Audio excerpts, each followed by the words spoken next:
नमस्कार, स्वागत है आप सबका राज्यसभा टीवी के स्पेशल कवरेज बजट पर। आप सभी के साथ हम हाजिर हैं और दिन भर आज आपको दिखाएंगे कि जो बजट आज पेश किया जाने वाला है उसमें क्या कुछ आपके लिए खास है देश के लिहाज से, और देश की अर्थव्यवस्था को वो बजट किस दिशा में ले जाएगा, क्या बदलाव होंगे, उसके पीछे के कारण क्या हैं, उसका इम्पैक्ट कहां पर, कैसे और कितना होगा, जानेंगे अपने खास मेहमानों के साथ। लेकिन शुरुआत इस वक्त की हेडलाइंस से।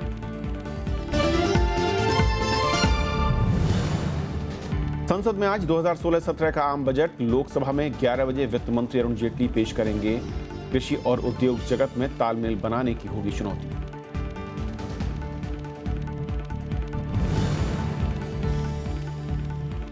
बजट से नौकरी पेशा लोगों को इनकम टैक्स की छूट सीमा में इजाफे की उम्मीद। टैक्स स्लैब में भी हो सकता है बदलाव। आर्थिक सर्वे में छूट की सीमा नहीं बढ़ाने की सलाह।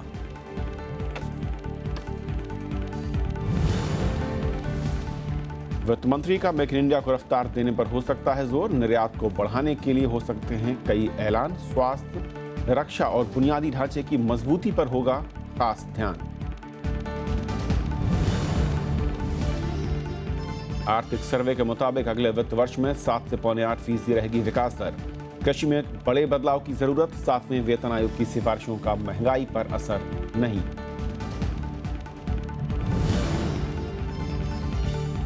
केंद्र सरकार से बैंक बोर्ड ब्यूरो के गठन को मंजूरी। पूर्व सीएजी विनोद राय होंगे अध्यक्ष। बैंकों के डूबे कर्ज की समस्या से निपटने के लिए देंगे सुझाव।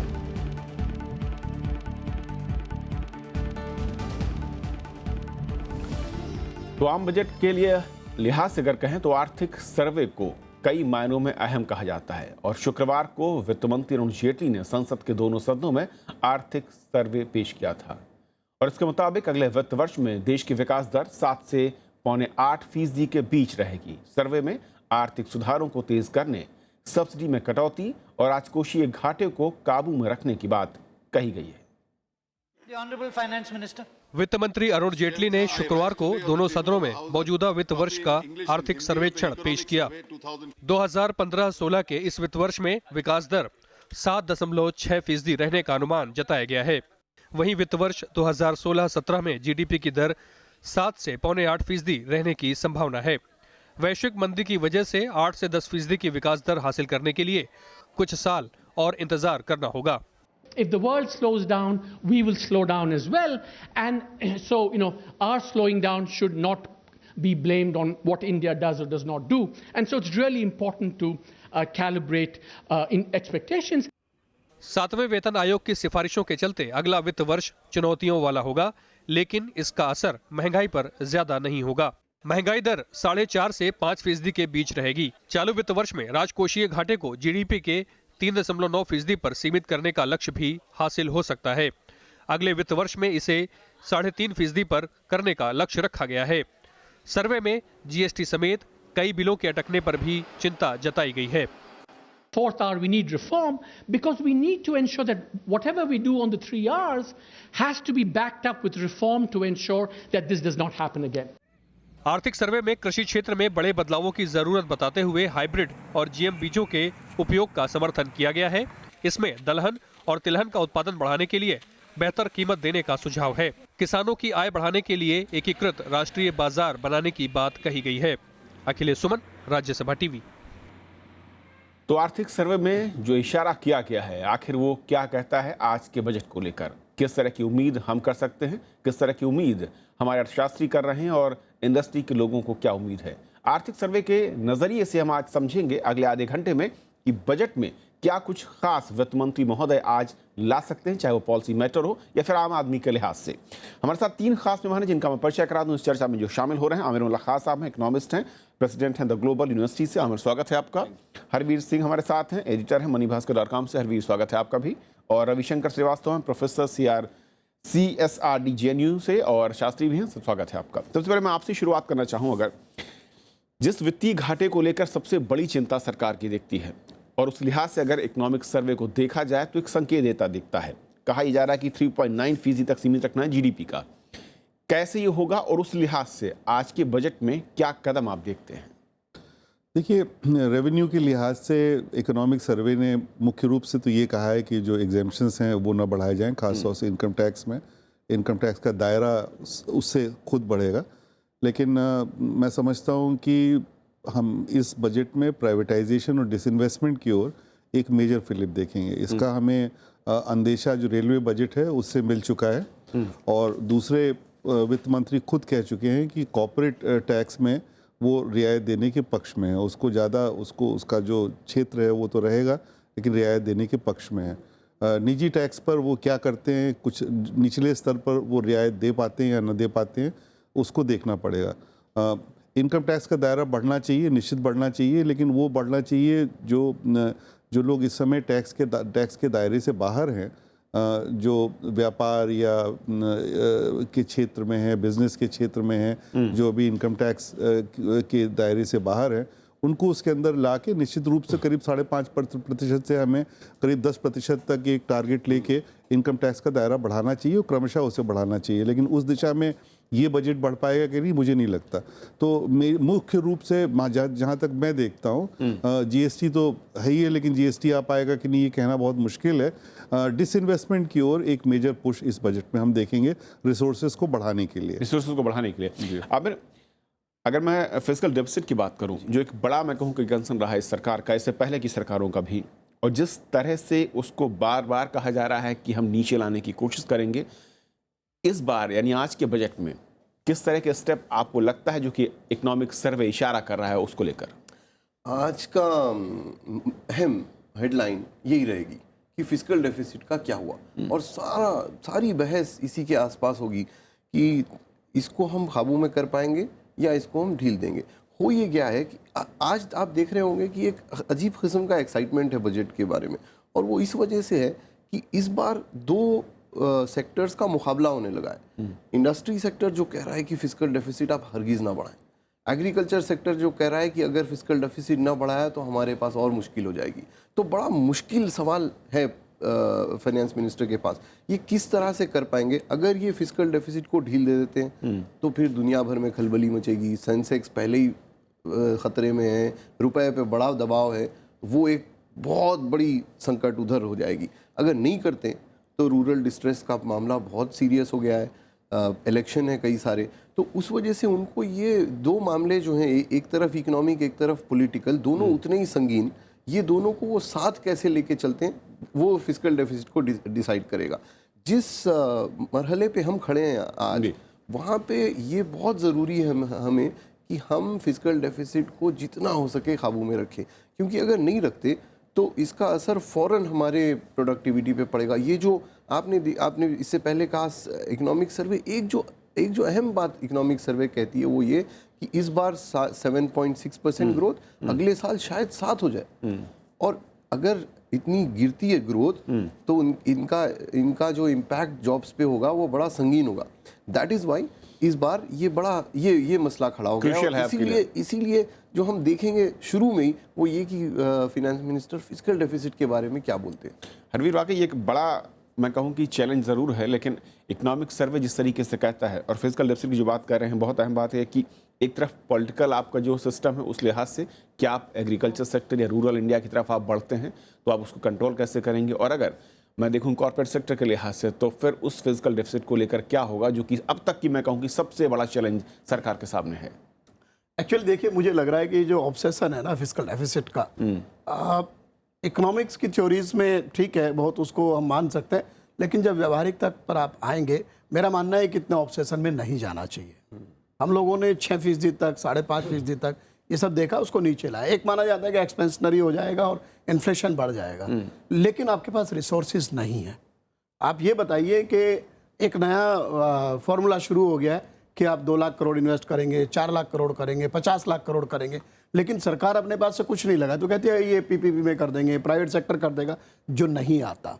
3 साल 4 साल से हम लोग झेल रहे हैं, हमारी इकोनॉमी में इन्वेस्टमेंट नहीं आ रहा है, नई फ्रेश कैपेसिटी एडिशन नहीं हो रहा है, जॉब क्रिएशन नहीं हो रहा है, तो आप इस फिस्कल डेफिसिट को लेके कहाँ जाएंगे। आज आप करंट अकाउंट डेफिसिट आपका अच्छा है, फिस्कल डेफिसिट 3.9 पे वो ले ही आएंगे इस बार, जो स्थिति है, जिस तरीके से आपने पेट्रोल प्राइसेस से पैसा बनाया, ये सब किया, वो सारा जो है मार्केट आपका डूबा हुआ है, तो डिसइन्वेस्टमेंट टारगेट आपका आधा भी पूरा नहीं हो रहा है, तो दुकान आपकी बिक नहीं रही है, मतलब आपको जो है सरकारी कंपनियां बेचनी है, तो पहले जब एनडीए का पिछला रिजीम था खूब कंपनियां बेची इन्होंने, लेकिन आप एक चीज़ ध्यान रखो, जो बेचा था उसका क्या हुआ ये भी विश्लेषण होना चाहिए।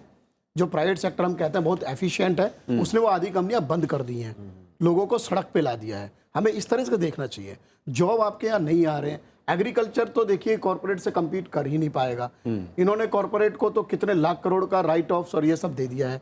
एग्रीकल्चर का एक लोन राइट ऑफ हुआ था ये यूपीए के पहले रिजीम में, उसको लेकर के हमारे सारे इकोनॉमिस्ट, सारे कॉर्पोरेट, सारे ग्लोबल एक्सपर्ट सब ने जान ले ली कि ये क्या कर दिया आपने जो है। एक तो ये बड़ा इसमें संकट आप कह रहे हैं बड़ा संकट जो है। जी। इसके अलावा ये देखिए आप, मैं इस सेक्टर पर लौटूं उससे पहले मैं एक पॉइंट आपको इसमें ये कर दूं कि जो ये जंग की बात है ना, देखिए किसान तो कमजोर है, कॉर्पोरेट मजबूत है, तो सवाल यहाँ ये आता है कि उसके लिए पैसे की जब बात आती है तो सारे फिस्कल डेफिसिट को लेके भाग जाते हैं। और यहाँ मैं बता रहा हूँ आपको, जो मेरा इंडिकेशन है कि ये एक बड़ी बात मैं रिवील कर रहा हूँ कि प्राइम मिनिस्टर ने एक ग्रुप बनाया 12 सेक्रेटरीज का कि आप मुझे एग्रीकल्चर को पटरी पे लाने का फॉर्मूला सुझाइए। उसमें 22 ज्वाइंट सेक्रेटरी और पता नहीं कितना बड़ा तामझाम 2 महीने तक काम करता रहा। अब उसके बाद क्या होता है उसमें, ये देखिए कि वो कहते हैं, पहला सेंटेंस क्या है, आप ऐसी बात बताइए कि बजट पे प्रेशर ना आए। This is the crucial sentence. और जो रिपोर्ट इस ग्रुप ने दी है उसमें कई जगह लिखा है कि ये उपाय करेंगे, हमने प्रधानमंत्री का जो निर्देश है उसको ध्यान में रखते हुए इसमें प्रेशर नहीं आएगा। तो आप क्या करेंगे, आप नाबार्ड को कहेंगे आप बॉन्ड ले आइए, स्टेट गवर्नमेंट को कहेंगे आप कर्जा लीजिए, और हम कहेंगे कि हमने 50,000 करोड़ इरिगेशन के लिए दे दिया, अपनी जेब से देंगे 2,000 करोड़। तो बेसिकली ये जो जगलरी है, और वो जगलरी आपको आज भी देखने को मिलेगी। पूरी तरह से जगलरी दिख सकती है। रविशंकर साहब, जिस फिजिकल डेफिसिट को हम बात कर रहे थे, लेकिन उसके साथ साथ जो हरवीर कर रहे हैं कि दुकान में इस वक्त जो कस्टमर है उसकी आवक जो है वो बहुत कम है, कमज़ोर हो चुकी है, चाहे वो पीपीपी मॉडल हो, प्राइवेट सेक्टर के लिहाज से हो। तो ऐसे में जो हमने टारगेट रखा है 7 to 7.5 का, फिर ये अचीव कैसे होगा? और दुनिया के जिस तरीके के हालात हैं, क्या उसके बाद यहाँ पर जो इकोनॉमिक सर्वे है जो इशारा कर रहा है, क्या वाकई वो अचीवेबल है? देखिए, मैं एक बात कहना चाहूँगा कि पिछली सरकार हो चाहे ये सरकार, बहुत ज़्यादा ग्रोथ बहुत इंपॉर्टेंट है, क्योंकि रिसोर्सेज के लिहाज से इंपॉर्टेंट है। ग्रोथ से जॉब्स भी जनरेट हो सकते हैं, लेकिन ये भी संभव हो कि ग्रोथ हो इस तरह की हो कि केवल उससे विषमता बढ़े, जॉब्स ना जनरेट हो, गरीबी पर उसका कोई विशेष प्रभाव ना पड़े। तो हम तो मुख्य रूप से ऐसी विकास की धारा चाहते हैं जिसमें जो ग्रोथ है उसका प्रभाव रोजगार के ऊपर पड़े, निचले स्तर के जो लोग हैं उसकी आमदनी पर पड़े, जिसको हम इंक्लूसिव ग्रोथ कहते रहे हैं। इस सरकार ने इंक्लूसिव ग्रोथ के उस लक्ष्य को, ऐसा नहीं है कि, तो इस समय जो मुख्य समस्या है वो मांग की है। एक्सपोर्ट डिमांड नहीं बढ़ रहा है और नहीं बढ़ेगा। इस बात को अरविंद सुब्रमण्यम जी ने भी कहा कि वॉलेटिलिटी की एक डिमांड की बात, या जो ग्लोबल वो पृष्ठभूमि है वो अलग है। ग्लोबल डिमांड को हम बढ़ते नहीं देख पा रहे हैं। अगर ग्लोबल डिमांड नहीं बढ़ेगा तो फिर हमको कहीं ना कहीं निजी मांग का सृजन करना है। इकोनॉमिक सर्वे कहता है कि निजी मांग के बस वही कहता है, क्योंकि अभी ये 7th पे कमीशन का होगा तो उससे मांग बढ़ जाएगी कुछ, लेकिन ये पर्याप्त नहीं है। और ये मांग किस में सृजित करेगा? जो टॉप 5% 10% लोग हैं। मांग का, डोमेस्टिक मांग का जो सृजन होना है वो उनसे होना चाहिए जो बॉटम 50% जो गरीब लोग हैं, उनकी जेब में क्या हम पैसा डाल सकते हैं जिससे उनकी आमदनी जो है, उनकी आय जो है उसको हम संरक्षित कर सकें। नंबर 1। नंबर 2, एक अंग्रेजी में कहावत है, putting your money where your mouth is. प्रधानमंत्री जी ने बहुत बड़ी बड़ी घोषणाएं की थी जब वो सरकार में आए थे। हाउसिंग फॉर ऑल की एक बड़ी भारी घोषणा थी, स्वच्छ भारत, और हम समझ रहे हैं कि अब स्वच्छ भारत का मतलब ड्रिंकिंग वाटर से जुड़ा हुआ है, सैनिटेशन से जुड़ा हुआ है, हेल्थ की बात थी उससे जुड़ा हुआ है। तो अगर इन सब चीज़ों को जोड़ के देखें तो कहीं ना कहीं हमको बढ़ना पड़ेगा उस दिशा में जहाँ जो कार्यक्रम है, फूड सिक्योरिटी का कार्यक्रम है, मनरेगा की बात होती है जो जॉब्स को संरक्षित करता है, अर्थात ये जो बॉटम 50% के लिए, वहाँ हम क्या देख रहे हैं? इकोनॉमिक सर्वे सोशल इंश्योरेंस पर आके रुक गया। Crop insurance, social insurance, MNREGA की बात नहीं करना चाहता है, फूड सिक्योरिटी की बात नहीं करना चाहता है, सामाजिक सुरक्षा की बात नहीं करना चाहता है, और इन गरीबों की जेब में कैसे पैसा जाएगा, उनकी आमदनी कैसे संरक्षित, सरकार को ये सोचना पड़ेगा। ये सरकार का तीसरा बजट है। तो मैं बहुत गंभीरता से इस बात को समझता हूँ कि जो बहस चली है इकोनॉमिक सर्वे में, या जिस दिशा में इकोनॉमिक सर्वे इन चीज़ों को ले जा रहा है, जिस दिशा में खुद वित्त मंत्री जिन बातों को कह रहे हैं, ये सरकार को अगले वर्ष में गंभीर संकट में लाने, गंभीर संकट में। जी आमिर, एक और जो मैं कहूँ हम नए सेक्टर जिसकी बात करूँ मैं, टैक्सेशन को लेकर क्योंकि रेवेन्यू के लिहाज से एक अहम है। इकोनॉमिक सर्वे जिस तरह के इशारा कर रहा है, चाहे वो कॉर्पोरेट सेक्टर के टैक्स की बात कर रहा हो, इंडिविजुअल में एक अच्छी उम्मीद जगा रहा है, उस स्लैब या फिर दायरे को बढ़ाने की बात कर रहा है, वहाँ पर किस तरह का नज़रिया आप देखते हैं कि आज वित्त मंत्री के अगर मैं कहूँ कि पिटारे से निकलेगा तो? अहम सवाल फिर कि टैक्सेशन हमारा किस तरफ जा रहा है। एक जो प्रॉब्लम निकल के आई है वो ये कि जो कॉर्पोरेट टैक्सेशन में बॉयंसी हम एक्सपेक्ट कर रहे थे वो तो हुई नहीं। कॉर्पोरेट सेक्टर के दिन जनरली बुरे हाल रहे पिछले साल, तो क्या वो खसारा इंडिविजुअल टैक्स से मुकम्मल हो सकता है? वो डिसीजन लेना बड़ा अहम डिसीजन होगा, क्योंकि लोग एक्सपेक्ट ये कर रहे हैं कि एग्जेम्पशन लिमिट बढ़ेगी। अगर आप एग्जेम्पशन लिमिट बढ़ा देते हैं तो टैक्स कलेक्शन पे ज़रूर उस पर असर होगा। अगर आप उससे हट के सर्विस टैक्स बढ़ा के उस टैक्स को कलेक्ट करना चाहेंगे तो फिर उसके अलग इम्कानात हैं, अलग वो इम्पैक्ट है और इन्फ्लेशन पे इम्पैक्ट होगा। इस साल सबसे बड़ी जो हमारा अचीवमेंट रहा है वो ये कि हमने इन्फ्लेशन पे तकरीबन काबू पाया है। अगर हम वो एडवांटेज भी खो दें अगले साल तो ये बड़ा अहम रिस्क होगा। ये शायद इस साल नहीं लेना चाहेंगे कि आप हर तरह से कम होता जा रहा है और आप इन्फ्लेशन भी जो एक चीज़ बची हुई थी उसको भी बढ़ा दें। इस वजह से फिस्कल डेफिसिट का मामला और पेचीदा हो जाता है कि अगर आप फिस्कल डेफिसिट बढ़ा दें क्योंकि प्रेशर बहुत है तो उसका फौरन इम्पैक्ट इन्फ्लेशन पे पड़ेगा। और वही एक आपके पास अच्छे मार्क्स थे जो प्राइम मिनिस्टर ने एग्जाम की बात की, उन्होंने अच्छा परफॉर्म उसी पे किया है। अगर वो भी छोड़ देते हैं, उसको भी ढील दे देते हैं, तब तो फिर सारे मार्क्स बिल्कुल कमजोर हो जाएगी। हरवीर, टैक्सेशन को लेकर क्या नजरिया आपको दिखता है? जो इकोनॉमिक सर्वे जिस तरीके के संकेत देता हुआ नजर आता है, कुछ नए अमीरों की बात हो रही है, एग्रीकल्चर सेक्टर में कुछ कहा जा रहा है कि बहुत ज़्यादा लोग अच्छा परफॉर्म कर रहे हैं, एक स्लैब उसकी बात हो रही है। एक्चुअली देखिए, दो तीन चीज़ों पे इकोनॉमिक सर्वे ग्राउंड रियलिटी से बहुत अलग है, मेरा मानना है। अलग है आपका? अलग है। एक तो देखिए कि जो उन्होंने एक वेल ऑफ का डेफिनेशन दिया उसको बहुत क्लैरिटी उसमें नहीं है। उन्होंने कहा कि 4 लाख का अगर आपका ग्रोस टैक्सेबल इनकम है तो यहाँ पे आप बात करते हैं। दूसरे आपने एग्रीकल्चर का जैसे आपने जिक्र किया, एग्रीकल्चर में लेकर के इकोनॉमिक सर्वे में कई चीज़ें ऐसी हैं जिनका कोई बहुत ज़्यादा वास्तविकता से लेना देना नहीं है कि फर्टिलाइजर पे सब्सिडी आप डीबीटी में दे दो और उसमें बहुत सारा लीकेज आपका रुक जाएगा और लोग एमआरपी से 50% ज़्यादा पे खरीदते हैं। I am not buying this arguments, क्योंकि कोई ऐसा नहीं है 99% फार्मर को आज की डेट में, अगर बहुत क्राइसिस जो पिछली बार एक हुआ था यूरिया में, अदरवाइज उनको एमआरपी पे मिलता है, ठीक है, और सभी फार्मर्स को मिलता है, ऐसा कोई इशू नहीं है। और इसमें डीबीटी अभी व्यावहारिक मेरा मानना है नहीं है, क्योंकि सारा कुछ ये लग रहा है कि आप जो है कि पैसा बचा लो। जैसे पीडीएस में आप कहते हैं कि पीडीएस में भी डीबीटी ले, ये पीडीएस में दूर दराज एक छोटे गांव में भी एक राशन की दुकान है और ये इनको समझना चाहिए कि ये सिर्फ जिन लोगों को राशन मिलता सिर्फ उनके लिए नहीं है पीडीएस।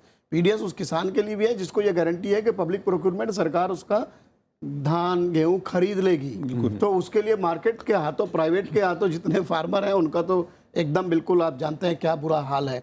एक ही तो ये चीज़ें टैक्सेशन में वो कहते हैं कि साहब आप एग्जाम वेल ऑफ के एग्जाम्पशन हटा दो, ठीक है, और इसीलिए उन्होंने बड़ा कड़ा वित्त मंत्री को एक सुझाव या संदेश दिया है कि आप टैक्स के मोर्चे पे कुछ छेड़छाड़ मत करो, क्योंकि हमारी जो ऑलरेडी जो टैक्स जीडीपी रेशो है बहुत ही कम है। तो लेकिन उसमें कोई ऐसे कंस्ट्रक्टिव जो सुझाव नहीं है, जैसे श्रीवास्तव जी ने बताया था कि जो आबादी का एक बहुत बड़ा हिस्सा है जो पूरी तरीके से अभी जिसका कामकाज टैक्स दायरे में नहीं है और जो रिकॉर्डेड नहीं है उसके इनकम और एक्सपेंडिचर, तो ये जो लोग नौकरी पेशा हैं या जो जिनका टीडीएस कट जाता है, आप देखोगे ऑलमोस्ट 90% वही लोग हैं जो बिल्कुल फोर्सली जिनको जो है आप पैसा काट लेते हैं, और जो उसमें भी जो नीचे का तबका है, तो आज की डेट में 2.5 लाख का कोई मायने है?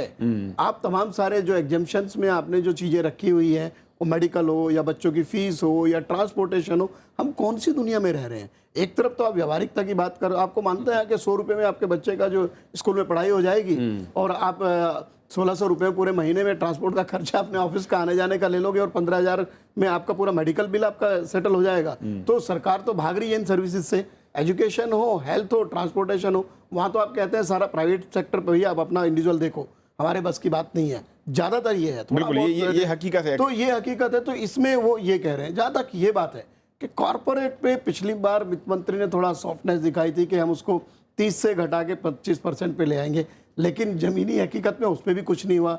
आपने कॉर्पोरेट भी आपसे कस बसाया हुआ है, पर प्लस अब जिस तरीके से फिर से वो आपने टैक्स टेररिज्म को लेकर के इतनी सारी बातें की थी, रेट्रोस्पेक्टिव टैक्स को लेके, आपके डिपार्टमेंट ने फिर पीछे पड़ गया कंपनियों के, तो वो इन्वेस्टमेंट का भी माहौल आपका उस तरह नहीं बन पा रहा है। तो मतलब यहाँ जो से चीजें हैं, ये जो तमाम कहूँ कि संकेत और जो फिर एक व्यवहारिक मैं कहूँ और ये तरीके कभी से मैं एक बोलूँ जो एक नई डिबेट हर बार आती है जब बजट आता है कि जो वेल ऑफ किसान है उन पे आप टैक्स ले लो।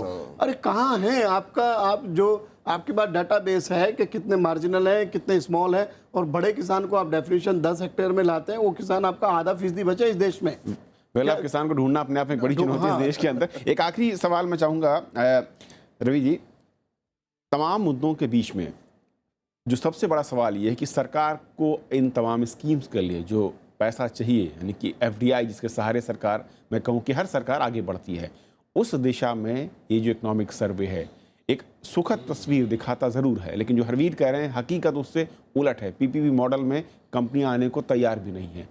क्या चिंता और किस तरीके का आपको स्कोप दिखता है आज?